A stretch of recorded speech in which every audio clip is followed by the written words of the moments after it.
আসসালামু আলাইকুম বন্ধুরা, আমি নিয়ে এসেছি নতুন একটি রেসিপি মাছের ডিমের ভুনা। মাছের ডিমের ভুনা করতে যা যা লাগবে দেখুন। মাছের ডিম নিয়েছি, মাছের ডিম গোল গোল করে কেটে নিয়েছি।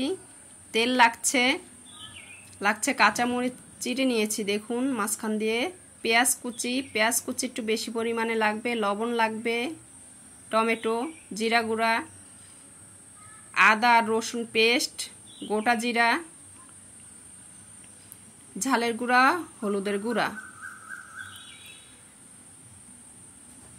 চুলার উপর আমি একটা সসপ্যান দিয়েছি দেখুন। ডিমের ভুনা করতে, মাছের ডিমের ভুনা করতে তেলটা একটু বেশি পরিমাণে লাগবে দেখুন। তেল গরম হওয়ার পর আমি জিরা দিচ্ছি, জিরা ফোড়ন দিলাম। গোটা জিরা একটু ফুটবে দেখুন। ভালো করে ফুটার পর আমি পেঁয়াজ কুচি, কাঁচামরিচ দিয়ে দিচ্ছি। এই রেসিপিতে একটু তেলটা বেশি লাগবে, কারণ মাছের ডিমে কোনো তেল থাকে না, এজন্য তেলটা একটু বেশি দিতে হবে। পেঁয়াজটা দেখুন নাড়াচাড়া করার পর লালচে হয়েছে। তারপর আমি আদা বাটা, রসুন বাটা দিয়ে দিচ্ছি। জিরা গুঁড়া দিয়ে দিলাম।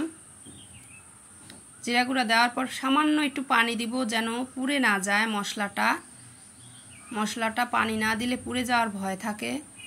সামান্য একটু পানি দিয়ে দেখুন আমি মশলাটা নেড়ে চেড়ে নিব ভালো করে। খুব ভালো করে নেড়ে চেড়ে আমি চুলাতে কিছুক্ষণ রেখে দিব মশলাটা ভালো করে ফুটার জন্য। দেখুন মশলাটা ভালো করে ফুটছে, তেলটা উপরে উঠছে।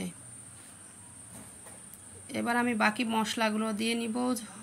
হলুদের গুঁড়া দিচ্ছি পরিমাণ মতো, ঝালের গুঁড়া দিচ্ছি। ঝালের গুঁড়া দেওয়ার পর লবণ দিব দেখুন, পরিমাণ মতো লবণ দিলাম। দিয়ে একটু ভালো করে নেড়ে চেড়ে নিব।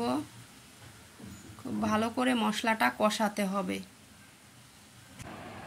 ভালো করে মশলাটা কষিয়ে নিয়ে দেখুন হালকা করে পানি দিয়ে নিচ্ছি। খুব অল্প একটু পানি দিয়ে নিলাম। পানি দিয়ে মশলাটা কষে তেলটা উপরে উঠে এসেছে। তারপর আমি একে একে ডিম দিয়ে নিচ্ছি। মাছের ডিমটা দিয়ে নিলাম। মাছের ডিমটা দিয়ে নিয়ে দেখুন হালকা করে আমি একটু নেড়ে চেড়ে দেব। ডিমটা যেন না ভেঙে যায়। আমি টমেটো দিয়ে দিব। টমেটোগুলো উপরে ছড়িয়ে দিব। টমেটো ছড়িয়ে দিলাম। টমেটো ছড়িয়ে দিয়ে আস্তে করে একটু নেড়ে দিব।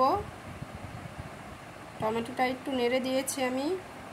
দিয়ে এখন একটু ঢেকে দিব। টমেটোর যেহেতু পানি বের হয়, টমেটো থেকে দেখুন আমি ঢাকনাটা তুলে একটু আমি নেড়ে দিব। আমি হালকা করে নেড়ে দিচ্ছি যেন ডিমটা না ভেঙে যায়। খুব আলতো করে নেড়ে দিতে হবে যেন ডিমটা না ভেঙে যায়, ডিমটা যেন আস্ত থাকে। যারা মাছের ডিম খেতে চান না, এইভাবে রান্না করে খেয়ে দেখবেন, খুব সুস্বাদু। আমি খুব অল্প পানি দিয়ে ঢেকে দিলাম। তেলটা যখন উপরে উঠে আসবে আমার রান্নাটা হয়ে যাবে, পানি থাকবে না। তেলটা উপরে উঠে এসেছে, ডিমগুলো গোটা গোটা আছে। আমার রান্নাটা হয়ে গেছে। রান্নাটি ভালো লাগলে লাইক সাবস্ক্রাইব করতে ভুলবেন না।